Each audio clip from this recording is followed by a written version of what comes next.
ناظرین کرام، ایک دفعہ حضرت لال شہباز قلندر رحمۃ اللہ علیہ کہیں تشریف لے کے جا رہے تھے کہ اچانک آپ کو راستے میں ایک بندر والا مداری دکھائی دیا جو کہ کھیل تماشے دکھا رہا تھا۔ حضرت لال شہباز قلندر رحمۃ اللہ علیہ اس کے قریب گئے اور اس سے پوچھا، تم کون ہو؟ کہنے لگا، میں قلندر ہوں۔ اس دور میں تماشا دکھانے والے کو قلندر کہا جاتا تھا۔ اس نے آپ سے بے ساختہ کہہ دیا کہ آپ کون ہیں؟ تو آپ نے بھی مسکرا کر کہا کہ میں بھی قلندر ہوں۔ حضرت لال شہباز قلندر رحمۃ اللہ علیہ مسکرا دیے۔ وہ مداری والا آپ کو مسکراتا دیکھ کر بڑا حیران ہوا کہ آپ اس کی بات سن کر کیوں مسکرائے ہیں۔ وہ آپ سے پوچھ بیٹھا، آپ کون ہیں؟ تو سرکار حضرت لال شہباز قلندر نے فرمایا کہ میں بھی قلندر ہوں۔ وہ مداری کا تماشا دکھانے والا حیران ہوا اور کہنے لگا، آپ کے پاس نہ ریچھ ہے، نہ بندر ہے، نہ ڈگڈگی ہے، آپ کیسے تماشا دکھاتے ہیں؟ لال شہباز قلندر نے فرمایا، پہلے تم تماشا دکھاؤ، اس کے بعد ہم تماشا دکھائیں گے۔ آپ کا یہ فرمان سن کر ریچھ والے نے ڈگڈگی اٹھائی اور بجانے لگا۔ اس کی ڈگڈگی کی آواز سن کر بندریا یا اس کا ریچھ ناچنے لگا۔ اس نے کہا کہ اب آپ دکھائیے کہ ہم بھی تو دیکھیں آپ کون سا تماشا دکھانے لگے ہیں۔ حضرت لال شہباز قلندر اس کی بات سن کر دو درختوں کی ٹہنی پر کھڑے ہو گئے۔ اس سے کہا، نیچے سے گزر جاؤ، مگر یاد رکھنا آگے جا کر واپس مت پلٹنا۔ جب وہ تماشا دکھانے والا مداری آپ کے نیچے سے گزرا تو نظارہ بدل چکا تھا۔ وہ نہ سورج سامنے تھا، نہ دھوپ، نہ گرد و غبار، بلکہ سامنے بہت خوبصورت نظارے تھے، بہت خوبصورت پہاڑ تھے، بہت خوبصورت وادیاں تھی، سرسبز اور شاداب وادیاں۔ موسم نہ گرم زیادہ تھا نہ ٹھنڈا زیادہ تھا۔ وہ تماشا دکھانے والا اسی سوچ میں تھا۔ اس نے سامنے دیکھا کہ ایک بہت بڑا لشکر گھوڑوں پر سوار اس کی طرف آ رہا ہے۔ اس نے لشکر کو دیکھ کر سوچا کہ آج تو جان چلی گئی۔ بہرحال لشکر اس کے پاس پہنچا، اس میں سے سپہ سالار باہر آیا۔ تماشا دکھانے والا شخص کہتا ہے کہ بادشاہ سلامت، آپ کہاں غائب ہو گئے تھے؟ ہم آپ کو کب سے ڈھونڈ رہے ہیں۔ آپ کی سلطنت آپ کا انتظار کر رہی ہے۔ سلطنت کے لوگ آپ کے انتظار میں ہیں اور ملکہ کا رو رو کر برا حال ہو چکا ہے۔ آپ ہمارے ساتھ چلیے۔ اب وہ تماشا دکھانے والا آدمی گھوڑے پر سوار ہو کر ان کے ساتھ چل دیا۔ جب وہ محل میں پہنچا، عالی شان عمارت دیکھ کر حیران رہ گیا اور حیرانی سے عمارت کو دیکھ ہی رہا تھا۔ جیسے وہ اندر پہنچا، خوبصورت ملکہ اس سے گلہ شکوہ کرتے ہوئے اس سے گلے لگ گئی۔ کہنے لگی، کہاں رہ گئے تھے؟ میں بہت پریشان ہو گئی تھی۔ آپ کے لیے یا سلطنت کے سارے لوگ بہت پریشان ہیں۔ اس انسان کی حیرانگی کا آپ پتہ نہیں تھا۔ وہ حیران تھا، یہ سب ہو کیا رہا ہے؟ یہ خوبصورت وادیاں، یہ خوبصورت محل، خوبصورت ملکہ کس کی ہے؟ یہ مجھے کیوں اپنا سمجھ رہے ہیں؟ اس کے بعد وہ تماشا دکھانے والا آدمی تھوڑی ہی دیر بعد سب کچھ بھول کر شاہی لباس پہن کر تخت پر بیٹھ گیا۔ اس کے بعد وقت گزرتا گیا، بچے ہو گئے، شہزادے اب بڑے ہو گئے، بڑھاپا آ گیا، جسم میں جان، منہ سے ذائقہ چلا گیا، مطلب وہ انسان بڑھاپے کی حد تک پہنچ گیا۔ ایک دن وہی شخص اپنی سلطنت میں دریا کے کنارے بیٹھا سوچ رہا تھا کہ میرے ساتھ کیا ہوا تھا۔ اسی جستجو میں وہ شخص وہاں پہنچا جہاں کے درخت یا اس کی ٹہنی کے پاس سے وہ گزرا تھا۔ اس نے دیکھا کہ وہ درخت آج بھی وہاں موجود ہے۔ اس کو خیال آیا، چلو دیکھتے ہیں اس کے باہر کیا ہے اور میرے ساتھ آخر ہوا کیا تھا۔ وہ انسان ان درختوں کے نیچے سے جیسے ہی گزرا، وہ سارے کا سارا ماحول پھر سے بدل گیا۔ جو گزرا ہوا وقت تھا وہ واپس آ گیا۔ حضرت لال شہباز قلندر وہاں موجود تھے اور اس کی حالت جو بڑھاپے کی تھی وہ واپس بدل گئی، اور وہ سلطنت، وہ مہارانی، وہ شہزادے سب کے سب پیچھے چھوٹ گئے اور وہ واپس وہیں پر اپنے ریچھ کے پاس پہنچ گئے۔ حضرت لال شہباز قلندر رحمۃ اللہ علیہ اس وقت وہاں موجود تھے۔ وہ ڈگڈگی، وہ گرد و غبار، حضرت لال شہباز قلندر کھڑے ہوئے تھے۔ مداری کو اب ایسا لگا کہ وہ ایک خواب دیکھ رہا تھا، لیکن اس کے ساتھ جو بھی ہوا وہ ایک حقیقت تھی۔ وہ حیران تھا، یہ سب کیا ہوا ہے؟ اس شخص نے جیسے ہی لال شہباز قلندر کو دیکھا تو ان سے پوچھنے لگا، میری سلطنت، میری رانی، میرے شہزادے کہاں چلے گئے؟ لال شہباز قلندر نے مسکرا کر فرمایا، ایک تماشا تم نے ہم کو دکھایا تھا اور ایک تماشا ہم نے تمہیں آج دکھا دیا۔ واللہ عالم۔ ایک دفعہ سیون شریف میں قحط پڑ گیا۔ تمام نہریں سوکھ گئیں، کنویں سوکھ گئے، کھانے پینے کی چیزیں ختم ہو گئیں، لوگ بے حد پریشان ہو گئے، کسی کے زندہ بچنے کی امید نہیں تھی۔ اس مصیبت سے تنگ آ کر لوگ اکٹھے ہوئے، آپ کی خدمت میں حاضر ہوئے اور اللہ تعالیٰ کے حضور دعا کرنے کی درخواست کرنے لگے۔ آپ رحمۃ اللہ علیہ نے لوگوں سے فرمایا، تم سب لوگ اپنے گناہ کی معافی مانگو، میرے پیچھے کھڑے ہو جاؤ۔ تمام لوگ آپ کے پیچھے کھڑے ہو گئے۔ آپ نے اللہ کے حضور عاجزی انکساری کے ساتھ دعا فرمائی۔ ابھی آپ دعا مانگ کر اپنے حجرے میں داخل نہیں ہوئے تھے، اللہ تعالیٰ نے ان کی دعا سن لی اور باران رحمت برسنے لگی۔ ناظرین کرام، جس زمانے میں آپ گرنار میں مقیم تھے، آپ کے گرد حاجت مندوں کا ایک ہجوم سا لگا رہتا تھا۔ یہ زمانے بھر کے ستائے ہوئے بیمار لوگ تھے جنہیں حضرت لال شہباز قلندر رحمۃ اللہ علیہ کے تسکین آمیز کلمات جینے کا حوصلہ دیا کرتے تھے۔ شہر میں ایک دل گرفتہ بھی رہتا تھا جس کا جوان بیٹا گم ہو گیا تھا۔ بیٹی کی جدائی سے اس شخص کی یہ حالت ہو گئی تھی کہ دن رات روتا رہتا تھا۔ عزیز و اقارب اور دوست یاروں سے صبر کی تلقین کے ساتھ ساتھ بیٹے کی موت کا یقین دلانے کی بھی کوشش کرتے تھے کہ اگر وہ زندہ ہوتا تو ضرور لوٹ آتا، یا تو کسی نے اسے قتل کر دیا ہے یا پھر اسے جنگلی جانور کھا گئے ہیں۔ جتنے منہ اتنی باتیں۔ غمزدہ باپ بیٹے کی زندگی سے مایوس ہو چکا تھا، مگر پھر بھی کبھی کبھی اس کے دل میں امید کی ایک لہر اٹھا کرتی تھی، اور وہ اپنی بیوی سے کہتا تھا کہ میرا بیٹا ابھی زندہ ہے، تو دیکھنا ایک دن وہ ضرور آئے گا اور وہ زندہ درگور باپ کے سینے پر سر رکھ دے گا اور ہمارے تاریک مکانوں میں خوشیوں کے چراغ جل اٹھیں گے۔ اب وہ خاتون کیا جواب دیتی؟ اس کی حالت اس کے شوہر سے بھی بدتر تھی۔ بس خاموش نظروں سے اپنے شریک حیات کی طرف دیکھتی رہتی، آنسو بہانے لگتی اور ہمیشہ روتی رہتی تھی۔ ایک دن دوست کے کہنے پر یہ شخص حضرت لال شہباز قلندر رحمۃ اللہ علیہ کی خدمت میں حاضر ہوا اور سارا قصہ بیان کیا۔ آپ رحمۃ اللہ علیہ نے فرمایا کہ تیرے دل کی گواہی سچی ہے، تیرا بیٹا زندہ ہے۔ آپ نے فرمایا اس کو جا کر لانا پڑے گا۔ اگلے دن آپ غمزدہ باپ کے ساتھ سفر پر روانہ ہوئے۔ طویل سفر کے بعد ایک جنگل میں پہنچے، ایک جھونپڑی دیکھی۔ لال شہباز قلندر آدمی کو باہر کھڑا کر کے خود جھونپڑی میں داخل ہو گئے۔ کچھ درویش بیٹھے تھے۔ آپ نے ایک نوجوان درویش کو مخاطب کرتے ہوئے کہا، تم خود کتنے سکون سے بیٹھے ہوئے ہو اور آپ کے والدین آپ کے فراق میں مرے جا رہے ہیں۔ آپ اس نوجوان کو لے کر جھونپڑی سے باہر آئے، باہر آ کر اس کے باپ سے اس کی ملاقات کروائی۔ والدین بہت خوش ہوئے۔ ماں باپ کی اجازت سے وہ نوجوان حضرت لال شہباز قلندر کی خدمت میں مشغول ہو گیا اور ایک دن ولایت پر فائز ہو گیا۔ ناظرین اکرام، جب آپ سیون شریف میں تشریف لائے تو آپ کے گلے میں مستقل طور پر پتھر کا ایک وزنی گلوبند پڑا رہتا تھا۔ ایک چھوٹے چھوٹے خوبصورت تراشے ہوئے قیمتی پتھر لگے۔ آپ کی ایک خاص عادت یہ بھی تھی کہ آپ راستہ چلتے وقت ہمیشہ اپنے سر کو جھکائے ہوئے رکھتے تھے۔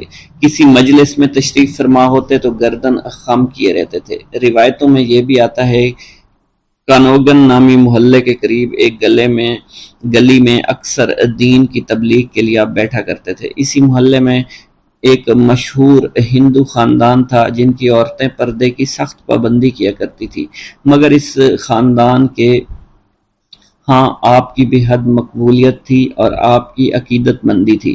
آپ جس بھی گلی میں آ کر بیٹھتے تو ایک عورت اپنے بال کھول کر کھڑکی میں کھڑی ہو جاتی اور گھنٹوں آپ کو دیکھتی رہتی، اسلام کی تبلیغ کی باتیں سنتی رہتی تھی۔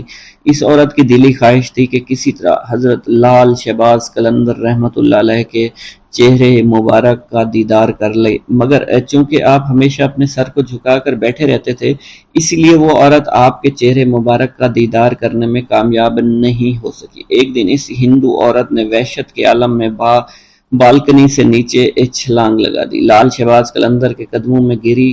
اونچائی سے گرنے کے سبب وہ ہندو عورت شدید زخمی ہو گئی تھی، پس اس نے اسی وقت ایک نظر آپ کے چہرہ مبارک پر ڈالی اور فوت ہو گئی۔ جب محلے والوں نے دیکھا تو ایک ہنگامہ کھڑا ہو گیا۔ اس کے بعد مرنے والی عورت کے رشتہ دار اسے اٹھانے کے لیے اور آپ سے کہا کہ اجازت دیجیے اس بد نصیب عورت کو لے جائیں اور آخری رسومات ادا کریں۔ خاندان کے لوگوں نے آپ سے اجازت یوں چاہی تھی کیونکہ عورت کے مرنے کے بعد بے پردگی کے خیال سے لال شہباز قلندر رحمۃ اللہ علیہ نے اپنی چادر اس کے جسم پر ڈال دی تھی۔ اب یہ بات پہلے سے ہی اس ہندو خاندان میں مشہور ہو چکی تھی اور آپ کا چہرہ مبارک وہ خاتون دیکھنا چاہتی تھی، اور یہ خبر جنگل میں آگ کی طرح پھیلی ہوئی تھی۔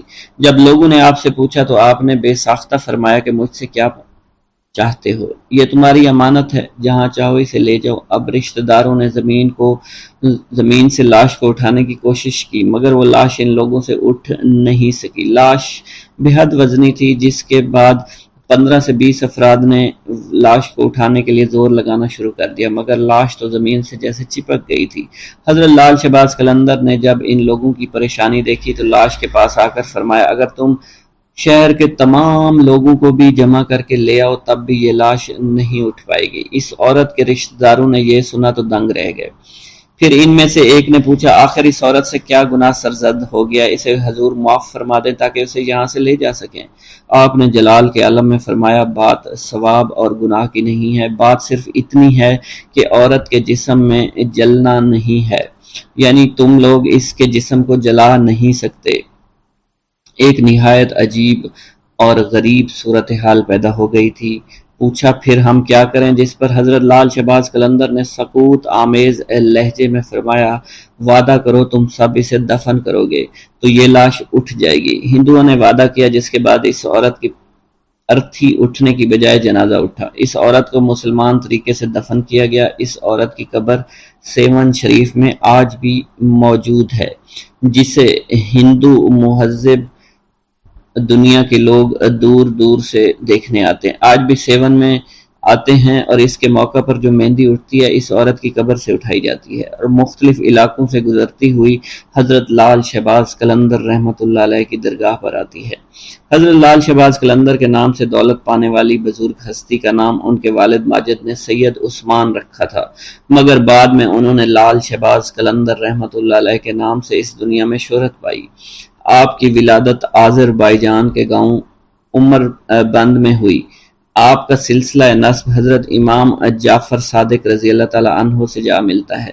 جس طرح ہندوستان میں حضرت خواجہ غریب نواز معین الدین چشتی اجمیری رحمۃ اللہ علیہ کی وجہ سے اجمیر کو خاص شناخت حاصل ہوئے، اسی طرح سندھ میں سیون شریف کو حضرت لال شہباز قلندر رحمۃ اللہ علیہ کی وجہ سے غیر معمولی عظمت حاصل ہے۔ حضرت لال شہباز قلندر کا ملتان میں قیام۔ ملتان میں قیام کے دوران چونکہ ماہ رمضان کا مہینہ تھا تو ایک جگہ افطاری کا وقت قریب ہو گیا۔ سب نے مشورہ کیا کہ افطاری اسی جگہ پر کی جائے۔ چونکہ افطاری میں کافی وقت تھا تو آپ کے ساتھیوں میں سے کوئی پانی لینے کے لیے چلا گیا، کوئی جنگل میں لکڑیاں اکٹھی کرنے کے لیے چلا گیا۔ تھوڑی سی گندم آپ کے پاس موجود تھی جو حضرت لال شہباز قلندر رحمۃ اللہ علیہ نے پسوانے کے لیے رکھی ہوئی تھی۔ آپ اس گندم کو لے کر روانہ ہوئے۔ اس دور میں روایت کے مطابق یہ تھا کہ گھریلو عورتیں معاوضہ لینے کے بدلے میں گھر کی چکی میں گندم پیس دیا کرتی تھی۔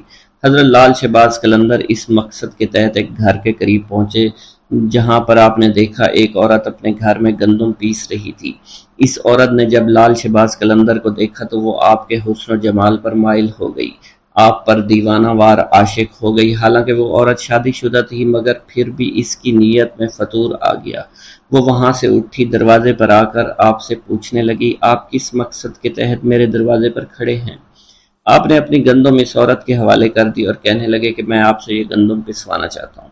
وہ عورت گندم لے کر اپنے صحن میں واپس آ گئی اور گندم پیسنے لگی، لیکن اس عورت کی نیت بہت خراب تھی۔ اس نے گندم پیستے وقت لال شہباز قلندر کی طرف دیکھنا شروع کیا اور مسکرا کر بار بار آپ کی طرف متوجہ ہونے لگی۔ پیارے دوستو، یہ دیکھ کر حضرت لال شہباز قلندر نے عورت کی طرف کوئی توجہ نہیں دی اور سر جھکا کر آپ کے اللہ تعالیٰ کے ذکر میں مشغول ہو گئے۔ عورت بدستور للچائی نظروں سے آپ کی جانب دیکھتی رہی۔ اس کے ضبط کا بندھن اب ٹوٹ چکا تھا۔ لال شہباز قلندر عورت کی اس بری نیت کو دیکھ کر اٹھے، گندم وہیں چھوڑ کر گھر سے باہر جانے لگے۔ وہ عورت چونکہ بدکار تھی فوراً ہی سمجھ گئی کہ یہ درویش اب ہاتھ سے نکلنے والا ہے۔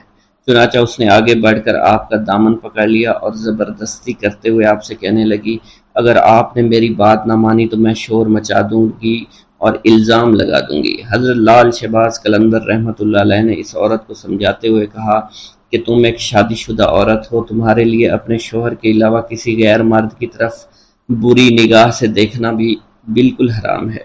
میں اس وقت روزے سے ہوں، مجھے تنگ نہ کرو، مجھے گناہ کی طرف رغبت مت دلاؤ۔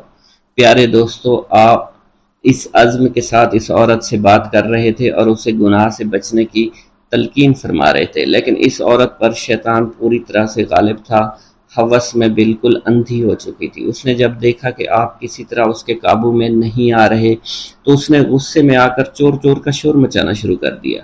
پیارے دوستو، عورت کا شور سن کر ارد گرد کے گھروں سے لوگ دوڑتے چلے آئے، مجمع لگ گیا، سب لوگ اس سے پوچھنے لگے، بی بی کیا ہوا؟ عورت نے انہیں سارا واقعہ بیان کر دیا۔ چنانچہ لوگ دونوں کو لے کر شہر کے قاضی کے پاس پہنچ گئے۔ وہاں قاضی نے عورت سے ساری صورتحال پوچھی تو عورت نے وہی بات بتائی جو اس نے اپنے محلے داروں کو بتائی تھی۔ آپ قاضی حضرت لال شہباز قلندر کی طرف متوجہ ہوا تو اس نے آپ کی طرف دیکھا تو اس پر عجیب قسم کا رعب اور دبدبہ طاری ہو چکا تھا۔ اس نے محسوس کیا کہ یہ کوئی نیک انسان ہے۔ آپ کے چہرے سے شرافت ٹپک رہی تھی، اس لیے قاضی نے بڑے مؤدبانہ انداز سے کہا، اے آدمی، اس عورت نے تم پر بڑا ہی گھناؤنا الزام لگایا ہے، تم اس کے جواب میں کیا کہنا چاہتے ہو؟ یہ الزام ایسا ہے کہ سوائے گواہ پیش کرنے کے کوئی صورت نہیں آتی۔ تب حضرت لال شہباز قلندر رحمۃ اللہ علیہ نے بڑے اعتماد اور تسلی سے جواب دیا، اے قاضی، اللہ نقائص سے پاک ہے اور اللہ ہی کی ذات ہے، کسی کے عیب کو ظاہر کرنا کوئی اچھی بات نہیں۔ اگر اس بات پر اصرار کرتے ہیں کہ میں اپنی صفائی میں گواہی پیش کروں تو میرا گواہ اس عورت کا شیرخوار بچہ ہے جو اس وقت جھولے میں لیٹا ہوا ہے اور وہاں پر سب کچھ دیکھ رہا تھا۔ تمام لوگ آپ کی یہ بات سن کر حیران ہوئے۔ قاضی کہنے لگے کہ یہ کیسے ممکن ہے، ایک شیرخوار بچہ گواہی دے گا؟ یہ تو ابھی بول بھی نہیں سکتا۔ آپ قاضی کی بات سن کر فرمانے لگے، جہاں تک اس بچے کے کلام کی بات ہے تو اس بچے سے وہی کلام کرائے گا جس نے بچپن میں حضرت عیسیٰ علیہ السلام سے کلام کرایا تھا۔ پیارے دوستو، قاضی آپ رحمت اللہ علیہ کا یہ جواب سن کر ہکا بکا رہ گیا۔ تمام حاضرین بھی ساری کارروائی دیکھ رہے تھے، وہ بھی حیران تھے۔ اب قاضی نے بچے کے باپ کو حکم دیا کہ وہ بچہ لے کر اس کے سامنے آئے۔ چنانچہ لال شہباز قلندر نے بچے کو دیکھ کر اس سے مخاطب کرتے ہوئے کہا اور فرمانے لگے، اے معصوم بچے، وہ ذات باری تعالیٰ جس نے حضرت عیسیٰ علیہ السلام کو کلام کرنے کی قوت عطا فرمائی تھی، تم اس وحدہ لا شریک کو حاضر و ناظر جان کر گواہی دو کہ جس وقت میں تمہارے گھر میں موجود تھا تو تم نے اس وقت اپنی آنکھوں سے کیا دیکھا تھا اور ہمارے درمیان کیا گفتگو ہوئی تھی۔ پیارے دوستو، اللہ کی قدرت کاملہ اور لال شہباز قلندر کی کرامت ملاحظہ فرمائیے کہ وہ شیرخوار بچہ اپنے باپ کی گود میں سے بولا، اس نے جو کہا اور جو کچھ بھی کیا ہے یہ نیک آدمی کہہ رہا ہے بالکل سچ ہے، اور یہ میری ماں جھوٹ بول رہی ہے، میری ماں جھوٹی ہے، اصل خطا کار میری ماں ہے۔ اس نے بری نیت سے اس شخص کے دامن کو کھینچا تھا۔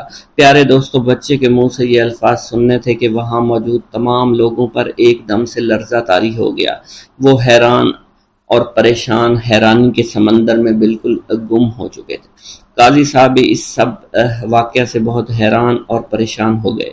یہ دیکھ کر قاضی اپنی جگہ سے اٹھا اور لال شہباز قلندر کے ہاتھوں کو بوسہ دے دیا۔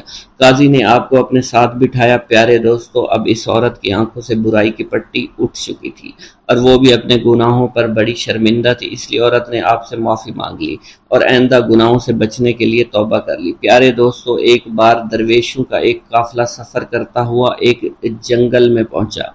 جنگل کے ساتھ ایک وسیع و عریض میدان تھا، تاہم اس میدان کے کچھ فاصلے پر چھوٹے چھوٹے مکانات موجود تھے۔ البتہ اس میدان کے عین بیچوں بیچ ایک بوڑھا درخت بھی موجود تھا جو گھنا تھا اور اس کی شاخ دور دور تک پھیلی ہوئی تھی۔ درویشوں کا یہ قافلہ صحرا میں لمبا سفر طے کرتا ہوا یہاں پہنچا تھا۔ قافلے کے سردار نے انتہائی عاجزی سے اپنے عقیدت مندوں سے کہا، ٹھہر جاؤ، ہماری منزل آ گئی ہے۔ ہمیں یہیں ٹھہرنا ہے۔ عقیدت مندوں کے قدم یوں ساکت ہو گئے جیسے کبھی متحرک ہی نہیں تھے۔ ایک مرید خاص نے اپنے رہنما سے پوچھا، یا حضرت ہمارا قیام اس میدان میں کس جگہ پر ہوگا؟ تو ان کے سردار نے کہا کہ وہ سامنے جو گھنا سایہ دار درخت نظر آ رہا ہے اس کے نیچے ہم قیام فرمائیں گے اور اللہ کی عبادت اور ریاضت کریں گے۔ قافلے کے پیشوا نے ایک لمبی دعا کی اور رب تعالیٰ سے التجا کی کہ وہ دنیا اور آخرت کی بھلائی عطا فرمائے۔ پیارے دوستو، ابھی دعا سے فراغت نہیں ہوئی تھی کہ درخت کے نیچے مقیم مردان خدا نے دیکھا لوگوں کی ایک معقول تعداد دھیرے دھیرے ان مکانوں کی طرف بڑھ رہی تھی، کچھ فاصلے پر جو موجود تھے، اور پھر جو رات اپنے جوبن پر آئی اور مکانات سے ناچ گانے کی آوازیں آنے لگیں۔ یہ آوازیں خاص طور پر ان مکان کے اوپر کے منزلوں سے آتی تھیں۔ مریدین نے بڑی حیرانگی سے ایک دوسرے کی طرف دیکھا، کیونکہ یہ آوازیں عبادت کی آوازوں سے مختلف تھیں اور ان کی عبادت میں مخل ہو رہی تھی۔ جب انہوں نے اپنے مرشد کو انتہائی سکون و اطمینان کے ساتھ عبادت میں مشغول دیکھا تو تمام عقیدت مندوں نے اس ہنگامے کے باوجود اپنی ریاضت اور عبادت جاری رکھی، مگر ان کے دل میں پریشانی ضرور تھی۔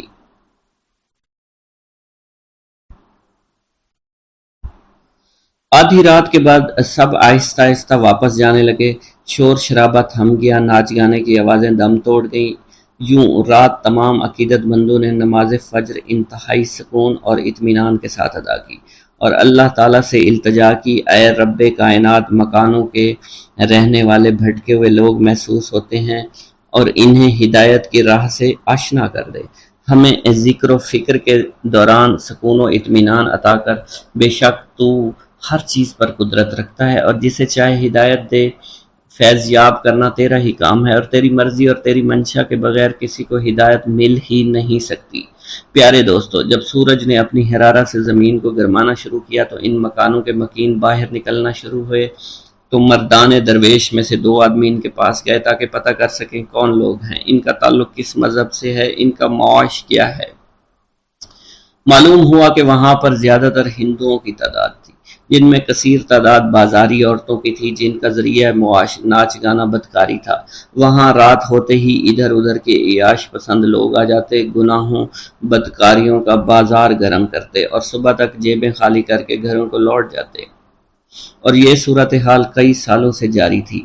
بازاری عورتوں کی سرپرستی وہاں کے بدگماش ہندو کیا کرتے تھے اور باقاعدہ طے شدہ بھتہ بھی وصول کرتے۔ ان تمام صورتحال کا علم ان مسلمانوں کو ہو گیا جو انتہائی قلیل کردار میں وہاں رہتے تھے، لیکن وہ اس بارے میں کچھ نہیں کر سکتے تھے۔ وہاں کے رہائشی مسلمانوں کو جب اللہ کے ولی کی آمد کا علم ہوا، وہ دوڑے چلے آئے ان کے ڈیرے پر اور ان سے مؤدبانہ درخواست کی، ہم لوگ ان بازاری عورتوں اور ان کے سرپرست ہندوؤں سے بہت تنگ ہیں، ہمارے پاس اتنے وسائل نہیں، ہم یہاں سے چلے جائیں، اگر ہمارا بس چلے تو ہم ایک لمحے کے لیے یہاں نہیں ٹھہریں گے، مگر ہماری تنگ دستی اور ہماری مجبوریاں ہمارے آڑے آ رہی ہیں۔ آپ لوگوں کو ہمارا مشورہ ہے کہ آپ یہاں سے کسی اور جگہ چلے جائیں، کیونکہ یہ جگہ آپ جیسے خدا پرست لوگوں کے قابل نہیں ہے اور آپ کی کوئی مجبوری بھی نہیں ہے اور نہ ہی آپ کے آبائی مکانات یہاں موجود ہیں۔ آپ کو جہاں بھی چاہیں آپ ڈیرہ ڈال سکتے ہیں، آپ یہاں پر عبادت ریاضت پرسکون طور پر کبھی نہیں کر سکیں گے۔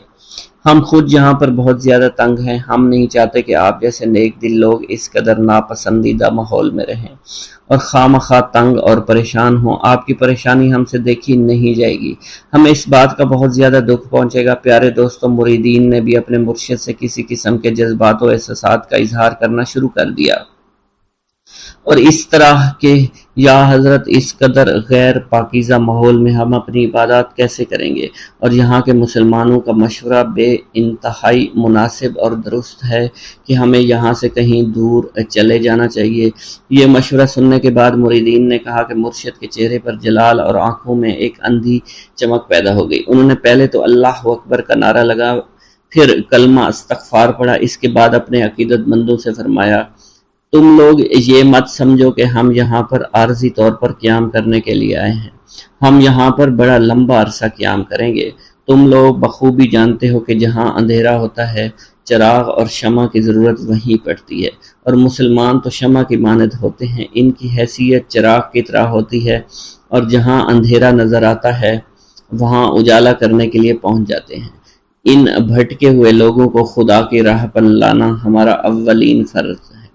ہم یہاں کے لوگوں کو ناپاکی سے دور کر کے دم لیں گے، بگڑے ہوئے مردوں عورتوں کی اصلاح کریں گے، اللہ تعالیٰ کی مدد سے اس علاقے کی تمام تر گمراہی کو دور کریں گے۔ وہ دن ضرور آئے گا جب یہاں پاکیزگی کی خوشبو چاروں طرف پھیل جائے گی، وحدانیت کا نور پھیلے گا اور تمام قسم کی خرافات کا قلع کما ہو جائے گا۔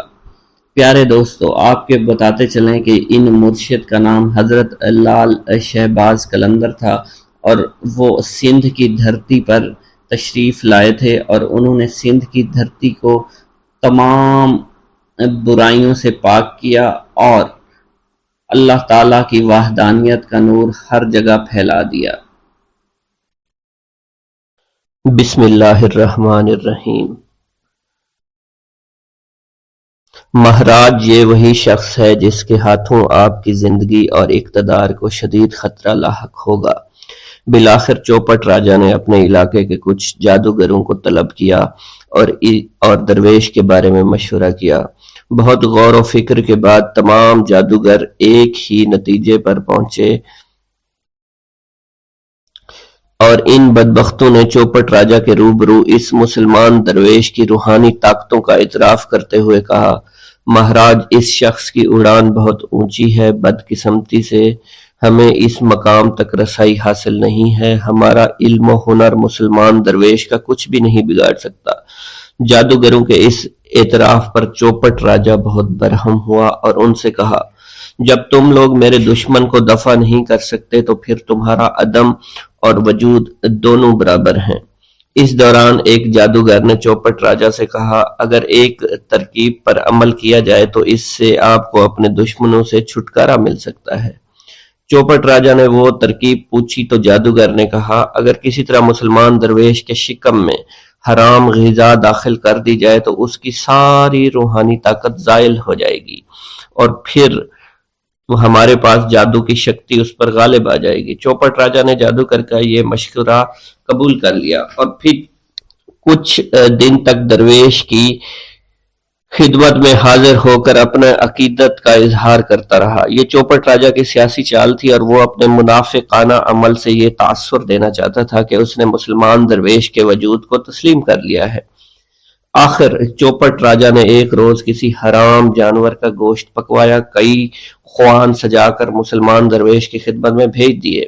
خدمت گاروں نے چوپٹ راجہ کی نظر قبول کی اور تمام خوان اپنے مرشد کی خدمت میں پیش کر دیے۔ درویش نے خدام سے پوچھا، یہ کیا ہے؟ خدام نے عرض کیا، راجہ نے آج فقیروں کی دعوت کی ہے۔ درویش نے خان سے کپڑا اٹھایا اور کھانا دیکھتے ہی درویش کا رنگ متغیر ہو گیا، پھر چہرے پر غیظ و جلال کے آثار نمایاں ہوئے۔ خدام حیرت و سکوت کے عالم میں مرشد کی بدلتی ہوئی کیفیت کو دیکھ رہے تھے۔ ہمارا خیال تھا کہ وہ کافر اتنی نشانیاں دیکھنے کے بعد ایمان لے آئے گا، مگر جس کی تقدیر میں ہلاکت و بربادی لکھی جا چکی ہو اسے اللہ کے سوا کوئی ٹال نہیں سکتا۔ یہ فرما کر درویش نے کھانے سے بھرا ہوا خوان الٹ دیا۔ درویش کے اس عمل سے خدام پر لرزہ طاری ہو گیا اور پھر دوسرے ہی لمحے زمین پر لرزنے لگی۔ سیون شریف زلزلے کی لپیٹ میں تھا، زمین نے 2-3 کروٹیں لی اور طاقت و اقتدار کا سارا کھیل ہی ختم ہو گیا۔ ادھر درویش کے سامنے خان الٹا پڑا تھا اور ادھر چوپٹ راجہ کے قلعہ کی بنیادیں الٹ گئی تھی۔ سینکڑوں منکرین ملبے میں دب کر ہلاک ہو چکے تھے اور پھر کچھ دن کے بعد ان کی ہڈیاں گل سڑ کر خاک ہو گئیں۔ یہ درویش مشہور بزرگ حضرت سید لال شہباز قلندر تھے، جن کے ہیبت و جلال سے باطل پرستوں کی صفوں میں شگاف پڑ گئے۔ ہزاروں پتھر کے پجاریوں نے اپنے ہاتھوں سے کشکے کے نشان کھرٹ ڈالے اور گلے میں پڑے ہوئے زنار توڑ کر پھینک دیے۔ درختوں، جانوروں، ستاروں، چاند اور سورج کو سجدہ کرنے والوں نے اللہ کی وحدانیت پر گواہی دی اور حضور نبی کریم صلی اللہ علیہ وسلم کی رسالت کا اقرار کیا۔ کتب سیر میں منقول ہے کہ حضرت لال شہباز قلندر کے خوف سے جو طوائفیں ترک سکونت اختیار کر کے کسی اور محلے میں چلی گئی تھی انہیں سکون قلب میسر نہیں ہو سکا، یہاں تک کہ وہ حضرت لال شہباز قلندر کی خدمت میں دوبارہ حاضر ہوئیں، آپ کے دست مبارک پر تائب ہو کر حلقہ اسلام میں داخل ہو گئی۔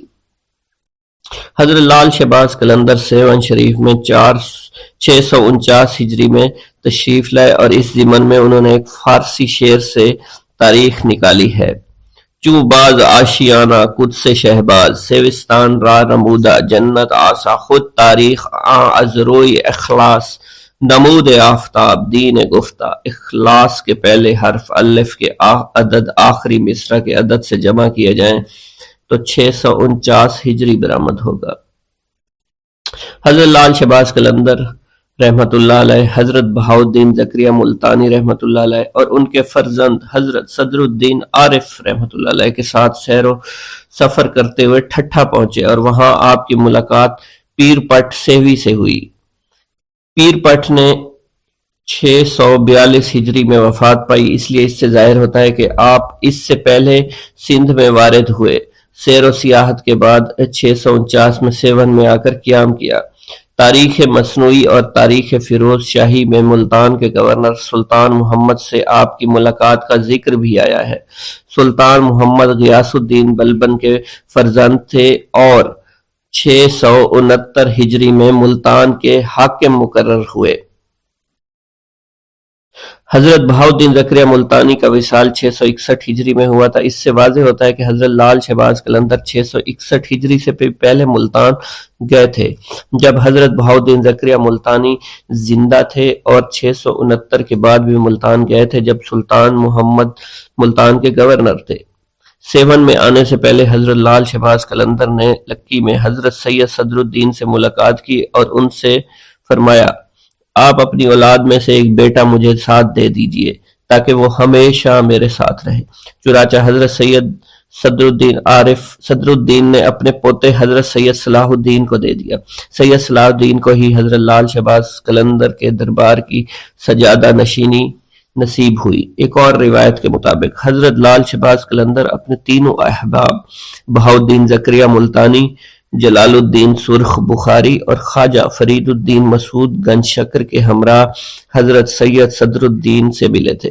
بہرحال سیون آنے سے پہلے سید صدر الدین سے ملاقات ضرور ہوئی تھی۔ لال شہباز قلندر کے آنے سے پہلے سیون کی سرسبزی اور شادابی میں کمی ہو گئی تھی، لیکن آپ کی آمد سے یہ علاقہ پھر سے سرسبز و شاداب ہو گیا تھا۔ لب جوہر سے نکلنے لگے نغمات درود، آئینہ تجھ کو جو دیکھے تو ثنا خواں ہو جائے۔ لال شہباز قلندر نے سندھ میں آ کر یہاں کے عوام کی روحانی اور اخلاقی اصلاح کی تھی۔ اصلاحی و تبلیغی مشاغل جاری کیے، لیکن تاریخ پر تاریکی کے گہرے پردے پڑے ہونے کی وجہ سے ہم اس تفصیل سے آگاہ ہی نہیں۔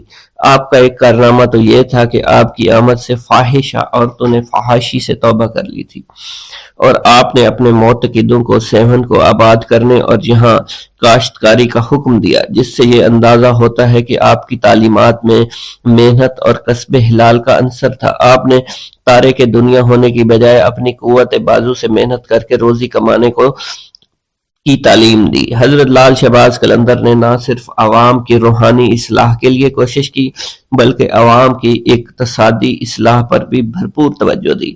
آپ کا تبلیغی و اصلاحی کام صرف سیون تک ہی محدود نہیں تھا، بلکہ آپ جگہ جگہ گھومتے رہے۔ تحفۃ الکرام اور لب تاریخ میں ہے: لال شہباز قلندر بہاؤالدین زکریا ملتانی اور بابا فرید الدین اور حضرت سید جلال الدین سرخ بخاری سندھ میں بہت گھومے پھرے، لوگوں کو دین اسلام کی تعلیم سے آگاہ کیا۔ حضرت لال شہباز قلندر کے سندھ میں گھومنے اور تبلیغ اسلام کے سلسلے میں تحفۃ الکرام میں لکھا ہے: رکن پور حضرت شاہ رکن الدین ملتانی کے نام پر ایک گاؤں ہے۔ یہاں سومرو ذات کے ایک شیخ ریحان رہتے تھے۔ شیخ رکن الدین ان کی زیارت کے لیے یہاں تشریف لائے اور اسی نسبت سے اسے رکن پور کہا جانے لگا۔ شیخ ریحان کا اصلی نام چنیسر تھا۔ کہا جاتا ہے اتفاق سے کسی وقت شیخ رکن الدین اور لال شہباز قلندر وہاں آ نکلے۔ آپ سے ملاقات کی، آپ کو شہد، روٹی، دودھ کی فرمائش کی جو آپ نے پوری کر دی۔ حضرت لال شہباز قلندر شیخ ریحان کے فرزند شیخ درود کی شہادت کے بعد فاتحہ خوانی کے لیے گئے تھے۔ اگر یہ دونوں روایتیں درست ہیں کہ لال شہباز قلندر شیخ ریحان سے بھی ملے تھے اور وہاں بھی گئے تھے، تو یہ روایت صحیح نہیں کہ شیخ رکن الدین ملتانی بھی شیخ ریحان سے ملاقات ہوئی تھی۔ حضرت بہاؤالدین زکریا ملتانی آپ کی اولاد کا سندھ میں آنا جانا تو ثابت ہے، کیونکہ سندھ میں آپ کے بہت سے مرید تھے۔ ہو سکتا ہے کہ حضرت شیخ رکن الدین ملتانی شیخ ریحان کے بہت بعد میں آئے ہوں۔ مشہور پہاڑ ہے حاجی منگ نامی ایک اہل بزرگ وہاں مدفون ہے جو حضرت شیخ بہاؤالدین زکریا ملتانی کے ہم اثر تھے۔ اس کے علاوہ حاجی منگ پہاڑ میں حضرت لال شہباز قلندر کی کندری نامی ایک نہر بھی ہے، جس کے دونوں اطراف میں فرحت بخش باغات اور فقیروں کے پر سکون آستانے ابھی بھی ہیں۔ منگو پیر کراچی کے قریب ہے اور وہاں ایک نہر پر بقول میر علی شیر قانے حضرت لال شہباز قلندر کا اسم گرامی تھا۔ اس سے ظاہر ہوتا ہے کہ آپ وہاں گئے تھے۔ اس کے بعد اس نہر کا نام آپ کے نام پر پڑا تھا۔ اس سے اندازہ ہوتا ہے کہ سندھ میں آپ کی سیاحت کا دائرہ کار کتنا وسیع تھا۔ یہ تو پہلے بھی بیان کیا جا چکا ہے کہ آپ نے سندھ کی سیاحت تبلیغ کے لیے کی ہوگی، کیونکہ آپ سندھ کو نور ایمان سے منور کرنے کے لیے آئے تھے۔ حیدرآباد کے قریب گنجا تکر کے نزدیک غلام حسین میں حضرت لال شہباز قلندر کے چلہ کی جگہ مشہور ہے، جس سے اندازہ ہوتا ہے آپ نے حیدرآباد کی طرف بھی سیر و سیاحت کی۔ اس کے علاوہ ایک اور روایت میں آتا ہے کہ آپ نے حیدرآباد کے اطراف میں ساجن سوائی میں طارق الطویل سے بھی ملاقات کی۔ ایک اور روایت کے مطابق حضرت لال شہباز قلندر رحمت اللہ علیہ نے ٹھٹھا کے پیر پٹا سے بھی ملاقات کی۔ مولانا عبد القادر نے تصنیف حدیقت الاولیاء میں لال شہباز قلندر اور پیر پٹا کے درمیان تعلق کو یوں بیان کیا ہے: شیخ پٹا سرور سلطان دین، فارس میدان عرفان و یقین، واصل حق صاحب صدق و صفا، مظہر مجموعہ انوار حق، در من غار جبل مائی گرفت، لال وش در سنگ خار جا گرفت، از خلائق دور با حق در حضور، مخفی از چشمہ چون در دیدہ نور، کس بنودا مطلع بر حال شان، گوہر بودا نہائے در جوف کاں، اتفاقاً شیخ عثمان شہباز، آل شہ سردار دین سرفراز، ہمراہ شیخ الشعور صدر الدین شیخ زکریا بہاؤالدین امین۔ اس سے معلوم ہوتا ہے حضرت لال شہباز قلندر، شیخ بہاؤالدین زکریا اور شیخ صدر الدین عارف اس جگہ سے گزرے تھے جہاں شیخ پٹا رہتے تھے۔ جب وہ گزر رہے تھے تو ان کو معلوم ہوا یہاں کوئی اہل دل رہتا ہے۔ اس کے بعد وہ ان سے ملے۔ شیخ پٹا یقین ہے حضرت شیخ بہاؤالدین زکریا ملتانی کے مرید ہوئے۔ اس سے بخوبی واضح ہوتا ہے کہ حضرت لال شہباز قلندر رحمت اللہ علیہ نے شیخ بہاؤالدین زکریا ملتانی اور ان کے فرزند کے ساتھ سندھ کا تبلیغی دورہ کیا تھا۔ ایک اور روایت میں ہے کہ لال شہباز قلندر سیوت سے لاہور بھی گئے، وہاں سے ہنگلاک، پھر کراچی آ کر منگ پیر سے ملے۔ منگ پیر سے ملاقات کا ذکر تو صاحب تحفۃ الکرام نے بھی کیا ہے، جو تھوڑی دیر پہلے بھی بیان کیا جا چکا ہے۔ پیارے دوستو، اسلام کا پیغام ان لوگوں کے سر جاتا ہے جو اسلام کی ترویج کا کام کیا کرتے تھے، جنہوں نے مشرق وسطیٰ کے علاقے سے اس وقت برِ صغیر کا رخ کیا جب مسلمان حملہ آوروں نے برِ صغیر کے علاقے فتح کرنا شروع کر دیے تھے۔ مسلمان حملہ آوروں کے ہاتھ میں تلوار تھی اور پشت پر ہزاروں سپاہی ان کے پشت پر تھے، یہاں تک کہ انہوں نے اپنے زور بازو پر برِ صغیر کے بیشتر علاقوں کو فتح کر لیا، یہاں اپنی عملداریاں قائم کی۔ اسلام اس خطے کے لیے ایک نیا مذہب تھا، اور جس طرح سے مسلمان حملہ آور یہاں وارد ہوئے تھے، مقامی لوگوں کے ذہنوں میں اسلام کی شکل پرتشدد مذہب کے طور پر بن چکی تھی۔ بعد میں اسی اسلام کا پیغام برِ صغیر کے دور دراز علاقوں تک پہنچا، اور کم و بیش ہر علاقے کے لوگوں نے اس پیغام کا اثر قبول بھی کیا۔ اس پیغام کے اثر پذیری کا سہرا حملہ آوروں کے سروں کے ساتھ ساتھ صوفیوں، درویشوں اور عالموں کے ہاتھ بھی جاتا ہے۔ جو مشرق وسطی کے علاقوں سے ہجرت کر کے نسبتاً نئی زمین پر آ کر آباد ہونا شروع ہو گئے تھے۔ یہ بزرگ دراصل مٹی ہوئی ہستیوں کے مالک تھے۔ ان کا رہنا سہنا نہایت عاجزانہ تھا، جہاں بھی انہیں جگہ ملتی بیٹھ جاتے، پیار و محبت، امن و دوستی اور احترام کی باتیں شروع کر دیتے۔ مقامی لوگوں نے ان بزرگوں کی ذات میں ایک خاص قسم کی کشش محسوس کی اور دھیرے دھیرے ان کے پاس جمع ہوتے چلے گئے۔ یہ زیادہ تر ایسے لوگ تھے جو برسوں سے نظر انداز ہوتے چلے آ رہے تھے، کبھی دھرم کی بنیاد پر، کبھی ذات پات کی بنیاد پر، کبھی قبیلے کی بنیاد پر۔ ان دھتکارے ہوئے لوگوں نے جب اپنے لیے پیار، محبت، امن، دوستی، احترام کے الفاظ سنے تو انہیں یہ بے حد میٹھے لگے۔ ان کے کان ہزاروں سالوں سے یہ بول سننے کو بےتاب تھے۔ بس پھر کیا تھا، ان بزرگوں کے آشیانے آباد ہوتے چلے گئے اور یوں اسلام کے پیغام نے برِ صغیر کی زمین میں جڑیں پکڑنا شروع کر دی۔ انہی ہستیوں میں ایک بزرگ سید عثمان مروندی بھی تھے، جن کا اصل نام سید عثمان تھا اور دنیا انہیں لال شہباز قلندر کے نام سے جانتی ہے۔ وہ مشرق وسطی کے علاقے مروند میں پیدا ہوئے۔ یہ موجودہ افغانستان کے علاقے قندھار کا قریبی علاقہ تھا، مگر آج کل پیارے دوستو یہ آذربائیجان میں شامل ہے۔ ان کے آباء و اجداد عراق سے ہجرت کر کے افغانستان میں آباد ہو گئے تھے۔ سید عثمان نے 7 سال کی عمر میں قرآن پاک حفظ کر لیا۔ جب ان کا میلان طریقت و معرفت کی طرف ہوا تو انہوں نے مروان سے مختلف علاقوں کا سفر شروع کیا۔ انہوں نے حجاز، عراق، ایران، افغانستان، ہند، مکران، ملتان اور جوناگڑھ کے سفر بھی اختیار کیے۔ بالآخر حضرت بو علی شاہ قلندر کے کہنے پر سندھ میں سکونت اختیار کی۔ 1274 عیسوی میں اپنی وفات تک سیون شریف میں ہی مقیم رہے۔ حضرت لال شہباز قلندر ایک بہترین شاعر، الحاد دان اور فلسفی بھی تھے۔ آپ کو عربی، فارسی، پشتو، پنجابی، ترکی، سندھی، ہندی اور سنسکرت سمیت کئی زبانوں پر عبور حاصل تھا۔ آپ کا شجرہ نسب حضرت امام جعفر صادق رحمۃ اللہ علیہ سے جا ملتا ہے۔ ہندو لال شہباز قلندر کو جھولے لال بھی کہتے ہیں۔ اس کی وجہ یہ ہے کہ جھولے لال کی نسبت دریائے سندھ ہے اور ہندوؤں کی جانب سے انہیں دریاؤں کے بھگوان ورن کا سندھ میں آنے والا اوتار قرار دیا جاتا ہے۔ زیادہ تر مسلمان جھولے لال کو حضرت خواجہ خضر بھی قرار دیتے ہیں، جن کے بارے میں مانا جاتا ہے کہ وہ دریاؤں اور سمندروں میں سفر کرنے والوں کی عقیدت اور رہنمائی فرماتے ہیں۔ مچھیرے حضرات اس بزرگ سے بہت زیادہ عقیدت رکھتے ہیں۔ انہیں زندہ پیر، شیخ طاہر، خواجہ خضر، اڈیرو لال اور امر لال بھی کہا جاتا ہے۔ مختلف تاریخی حوالوں کے مطابق یہ بزرگ یہاں پر 17ویں صدی میں رہا کرتے تھے۔ ٹھٹھا کے ظالم حکمرانوں میں میرک شاہ نے ہندوؤں کو زبردستی مسلمان کرنا چاہا تو ہندو دریائے سندھ کے کنارے آ گئے اور دریا سے مدد مانگی کہ انہیں نجات دلائے۔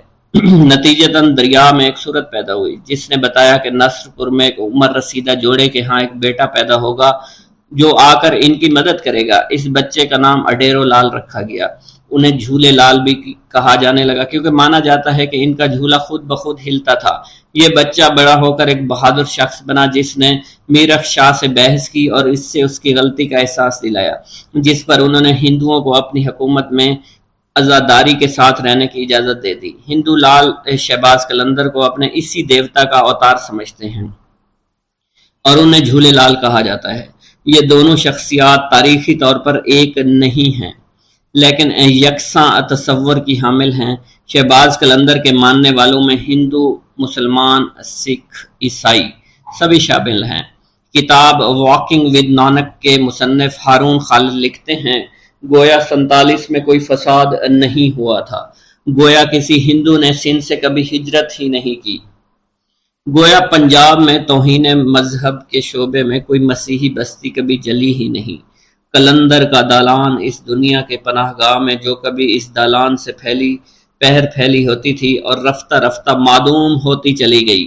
اس دالان تک سمیٹے ہوئے 3 اور دوست بھی تھے، حضرت بہاؤالدین ذکریہ ملتانی، بابا فرید گنج شکر اور سید جلال الدین سرخ بخاری۔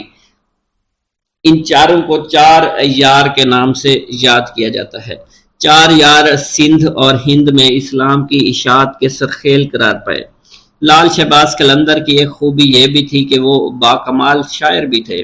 ہر سال اسلامی مہینے شعبان کی 18 تاریخ کو سیہون شریف میں آپ کا عرس منایا جاتا ہے، جس میں پاکستان کے تمام صوبوں اور علاقوں سے تعلق رکھنے والے ہر طبقے، ہر فرقے کے لوگ لاکھوں کی تعداد میں شرکت کرتے ہیں۔ ان کے عرس کے موقع پر 3 جلوس نکالے جاتے ہیں۔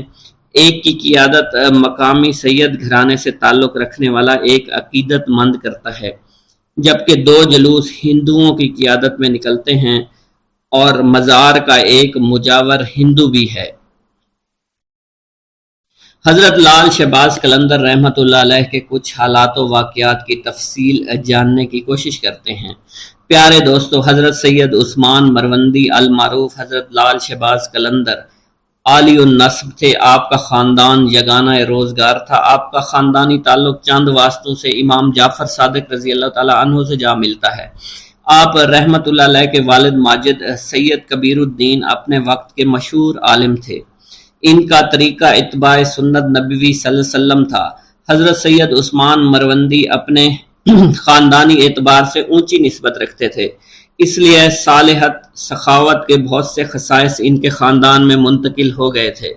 ایک روایت کے مطابق آپ کے والد کا نام سید ابراہیم بن کبیر الدین ہے، جن کی ولادت جمادی الثانی میں مروان میں ہوئی۔ وہیں آپ رحمۃ اللہ علیہ نے زندگی کا بیشتر حصہ گزارا۔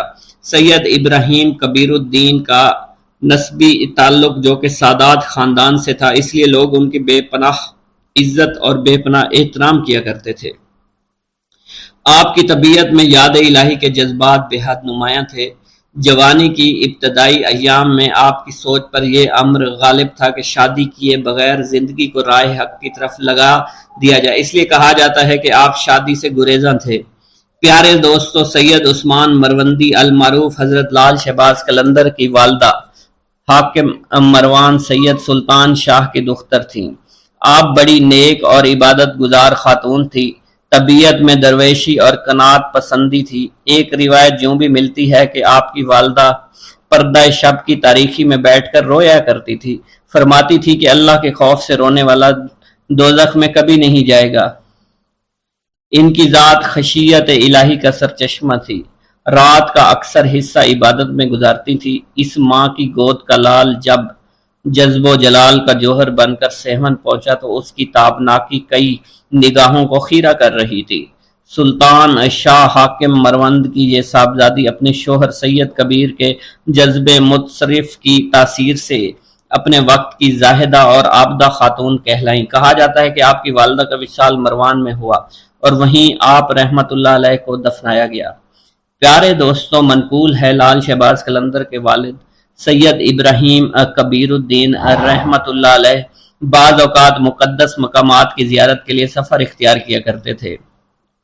ایک دفعہ کا ذکر ہے، حضرت سید ابراہیم کبیر الدین رحمت اللہ علیہ سید الشہداء امام حسین رضی اللہ تعالیٰ عنہ کی زیارت کے لیے کربلا معلیٰ گئے تو آپ کو ان کی طرف سے سلام کا جواب عنایت ہوا اور آپ کو وہ جگہ دکھائی گئیں جہاں شہدائے کربلا مدفون تھے۔ اس وقت جو زیارت کرنے لوگ آتے تھے وہ آپ سے ہی وہی جگہ معلوم کرنے کے لیے وہاں ان شہداء کے لیے فاتحہ پڑھتے تھے۔ ایک دن حضرت امام حسین رضی اللہ تعالیٰ عنہ سے آپ کو یہ بشارت ہوئی کہ ہم آپ کو وہ باز دیتے ہیں جو ہمیں اپنے نانا حضرت محمد مصطفیٰ صلی اللہ علیہ وسلم نے بطور انعام عطا کیا تھا۔ بعد میں آپ رحمت اللہ علیہ کے قلندر لال شہباز کی صورت میں ایک عالی مرتبت فرزند عطا ہوا۔ پیارے دوستو، تاریخ سندھ میں لکھا ہے، ایک رات خواب میں حضرت لال شہباز قلندر کی روح پاک نے اپنے والد محترم سے کہا کہ آپ شادی کریں، آپ سے میرا ظہور ہوگا۔ آپ کے والد نے جواب دیا، جنت سے باہر آنا افضل ہے۔ اس پر لال شہباز قلندر نے جواب دیا، ہاں، دنیا میں ظہور ہونا احسن ہے۔ پیارے دوستو، جب حضرت سید ابراہیم کبیر الدین کو یہ اشارہ ملا تو آپ رحمت اللہ علیہ نے نکاح کرنے کی خواہش کا اظہار کیا۔ ان دنوں مروند کا حاکم سید سلطان شاہ تھا، اس کی بیٹی نیک خاتون تھی۔ اس نے بیٹی سید ابراہیم کبیر الدین کے نکاح میں دے دی۔ شادی کے موقع پر شہر میں بہت خوشی منائی گئی۔ ازدواجی زندگی میں منسلک ہونے کے بعد زندگی کا بیشتر حصہ آپ نے اپنے آبائی وطن میں گزارا۔ پیارے دوستوں، کہا جاتا ہے ابراہیم کبیر الدین کی زندگی کے شب و روز مروند میں گزر رہے تھے۔ آخر ایک وقت آیا کہ زوجہ محترمہ کا انتقال ہو گیا۔ زوجہ کی وفات کے بعد سید ابراہیم کربلا تشریف لائے۔ وہیں آپ کا مزار شریف حضرت امام حسین رضی اللہ تعالی عنہ کے روضہ اطہر میں سید ابراہیم جوابی یا ابراہیم مجاب کے نام سے مشہور و معروف ہے۔ پیارے دوستو، لال شہباز قلندر کی پیدائش کے بارے میں کہا جاتا ہے کہ آپ مروند میں ہی سید ابراہیم کبیر الدین کے گھر میں پیدا ہوئے۔ آپ کی پیدائش کے بارے میں یہ بھی روایت مشہور ہے، جب آپ کے والد سید ابراہیم کبیر الدین کی شادی ہو گئی تو آپ 40 روز تک اپنی زوجہ محترمہ کے پاس نہ گئے۔ جب 40 روز گزر گئے تو حق زوجیت کے لیے اپنی زوجہ محترمہ کے پاس آئے۔ کسی نے آپ سے اس بارے میں پوچھا تو فرمایا، شادی کے روز میں نے راستے میں چنے کا ایک ٹکڑا زمین پر پڑا ہوا دیکھا تو میں نے اسے کھا لیا، جس کا نتیجہ یہ ہوا کہ 40 روز تک اس ٹکڑے کا اثر میرے بدن میں رہا۔ جب کہ وہ اثر ختم ہوا تو میں نے اپنے گھر کی راہ لی۔ اس قدر نیک اور پاک باز ہستی کی پشت مبارک سے حضرت لال شہباز قلندر رحمۃ اللہ علیہ اپنی والدہ محترمہ کی جانب منتقل ہوئے۔ پھر وہ مبارک گھڑی آ گئی جب آپ کی ولادت باسعادت ہوئی۔ آپ رحمۃ اللہ علیہ کے والد محترم سید ابراہیم کبیر الدین آپ کی ولادت پر بہت خوش ہوئے۔ حضرت لال شہباز قلندر کی سن ولادت کے بارے میں مختلف اختلاف پایا جاتا ہے۔ لب تاریخ کے سندھ کے مؤلف نے سال 583 ہجری تحریر کیا ہے۔ تذکرہ صوفیہ سندھ نے ولادت باسعادت 1177 عیسوی نقل کیا ہے۔ پیارے دوستو، حضرت رابعہ بصری رحمۃ اللہ علیہ کے زہد و تقوی اور علم و معرفت کی شہرت دور دور تک پھیلی ہوئی تھی۔ لوگ دور سے آپ کی خدمت میں کسب فیض کے لیے حاضر ہوا کرتے تھے۔ ایسی ہی باکمال ہستی کے بارے میں راوی بیان کرتے ہیں کہ لال شہباز قلندر جب اپنی والدہ ماجدہ کے بطن میں تھے تو ایک رات خواب میں رابعہ بصری رحمۃ اللہ علیہ کا دیدار حاصل ہوا۔ انہوں نے آپ کی والدہ ماجدہ سے فرما کر کہا، اے بیٹی، میں تمہیں یہ بشارت سنانے کے لیے آئی ہوں کہ تمہارا یہ ہونے والا بیٹا اللہ کا محبوب اور رب تعالیٰ کی مخلوق کا برگزیدہ اور شہرت یافتہ قلندر ہوگا۔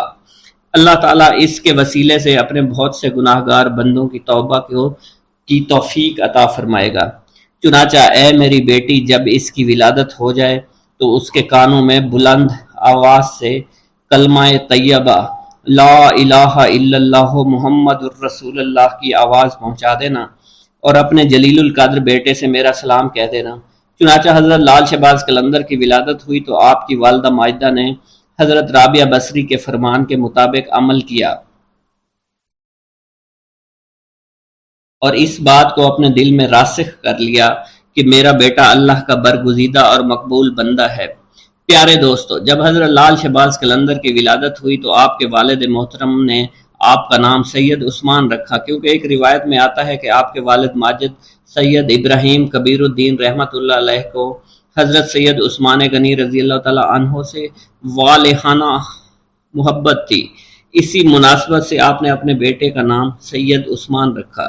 ایک روایت یہ بھی ہے کہ آپ کا نام شاہ حسین رکھا گیا۔ پیارے دوستو، آپ کے والد محترم سید ابراہیم کبیر الدین رحمۃ اللہ علیہ کی جب شادی ہوئی تو ایک مدت کے بعد ایک دن آپ نے خواب میں دیکھا حضرت علی کا دیدار حاصل ہوا۔ آپ نے عرض کیا، یا امیر المومنین، اللہ تعالیٰ کی بارگاہ اقدس میں میرے حق میں دعا فرمائیں کہ وہ مجھے نیک اور صالح فرزند سے نوازے۔ اس پر حضرت علی نے ارشاد فرمایا، اللہ تعالیٰ تم کو ایک فرزند صالح نوازے گا، لیکن میری اس بات کو یاد رکھنا، جب اس کی ولادت ہو تو اس کا نام عثمان رکھنا۔ جب اس کی عمر 384 دن ہو جائے تو اس کو لے کر مدینہ منورہ میں حاضری دے دینا۔ حضور نبی کریم صلی اللہ علیہ وسلم کو سلام کرنے کے بعد عثمان غنی کے مزار پر حاضر ہونا اور ان کو سلام کرنا۔ چنانچہ کہا جاتا ہے حضرت لال شہباز قلندر کے والد نے ایسا ہی کیا تھا۔ آپ رحمت اللہ علیہ نے اپنی حیات میں لال لباس زیادہ تر زیب تن فرمایا، اسی بنا پر لوگوں نے آپ کو لال کہنا شروع کر دیا۔ آپ کو لال کے نام سے لوگ جاننے لگے۔ لوگ آپ کے لال لباس سے بہت محبت کیا کرتے تھے۔ آپ کے لال لباس پہننے کی وجہ یہ بھی تھی کہ امام حسین اکثر لال لباس پہنا کرتے تھے۔ ایک بار حضور نبی کریم صلی اللہ علیہ وسلم نے آپ کو لال لباس میں دیکھ کر تبسم فرمایا اور فرمایا اے حسین رضی اللہ تعالی عنہ، آپ پر لال لباس بہت اچھا لگتا ہے، سبحان اللہ، آپ رضی اللہ تعالی عنہ اس لال لباس میں بہت خوبصورت نظر آتے ہیں۔ اسی بنا پر حضرت لال شہباز قلندر نے لال کلر کو پسند فرمایا۔ باحوالہ پرواز قلندر۔ پیارے دوستو، بعض روایات کے مطابق لال ایک قیمتی پتھر ہوتا ہے جس کی رحمت آنکھوں کو خیرہ کر دیتی ہے۔ آپ رحمت اللہ علیہ کا یہ لقب اس لیے پڑا کہ آپ کا چہرہ مبارک لال کی طرح چمکتا رہتا تھا۔ پیارے دوستو، شہباز کے لغوی معنی کچھ اس طرح سے ہیں۔ شہر کے شہباز کے معنی سردار اور باز کے معنی ہیں اڑنا، تو اس کا مخفف یہ ہوا اڑنے والوں کے سردار شہباز کا لقب بہت زیادہ شہرت یافتہ ہے۔ روایت میں آتا ہے آپ رحمت اللہ علیہ کی ولادت سے پہلے حضرت امام حسین رضی اللہ تعالی عنہ کی طرف سے آپ کے والد ماجد سید کبیر الدین کو خواب میں بشارت دی گئی کہ آپ کو عنقریب ایک باز ادا کیا جائے گا۔ چنانچہ جب حضرت سید عثمان کی ولادت ہوئی تو آپ کو شہباز کے لقب سے یاد کیا جانے لگا۔ تذکرہ النساء کی روایت کے مطابق جب آپ کو اپنے مرشد پاک سے خلافت کا اعزاز حاصل ہوا تو آپ کے شہباز کے لقب بھی مرحمت ہوا۔ اس کے علاوہ آپ رحمت اللہ علیہ کو قلندر، سیف السان، شمس الدین اور مخدوم کے لقب سے بھی جانا جاتا ہے۔